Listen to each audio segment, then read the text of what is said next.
Il est 18 h, bonsoir à tous, voici les principales informations de ce dimanche 20 juin 2021.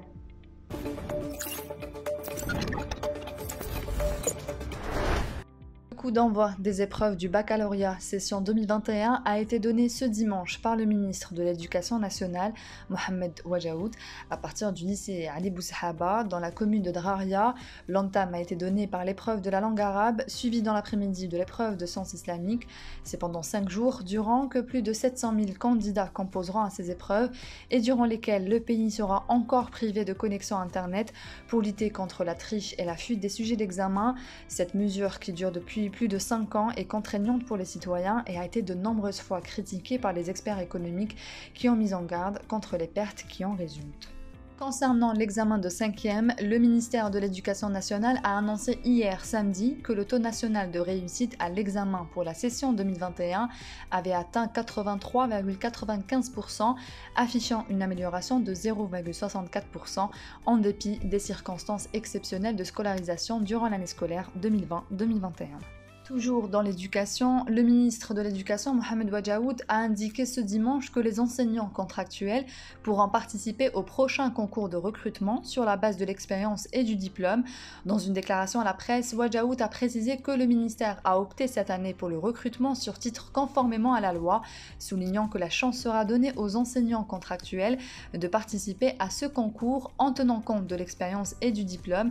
Les détails du concours, notamment en ce qui concerne les besoins dans les matières concernés, n'ont pas encore été définis, a-t-il ajouté.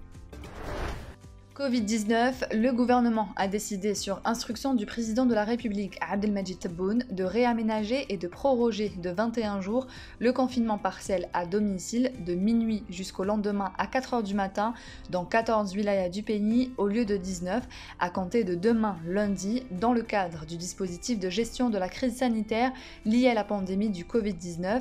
Les 14 wilayas concernés sont Larouat, Betna, Béjaïa, Blida, Tébessa, Tizi Ouzou, Alger, Sétif, Sidi Bel Abbès, Constantine, Msila, Ouelgla, Oran et Boumouldès.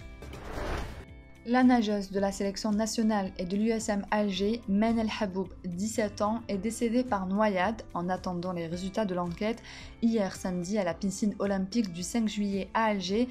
La défunte devait passer l'examen du baccalauréat aujourd'hui. À Dieu nous appartenons et à lui nous retournons. Culture. Les célébrations du 30e anniversaire du décès du grand artiste plasticien Mohamed Khedda ont révélé un autre visage de ses diverses créations imprégnées de l'art plastique, et ce, à l'occasion d'une exposition en hommage à cet artiste ouverte hier à la Cine Art Gallery d'Alger. Placée sous le thème Mohamed Khedda à travers l'art plastique, cette exposition offre aux visiteurs l'occasion de découvrir ou redécouvrir les créations de cet artiste distingué. Cette exposition, qui se poursuit jusqu'au 19 juillet, met en exergue la créativité de Mohamed Khedda, qui a pratiqué plusieurs arts dans des œuvres réalisées à l'encre. C'est la fin de ce journal, merci de l'avoir suivi, on se retrouve demain à la même heure sur nos réseaux sociaux.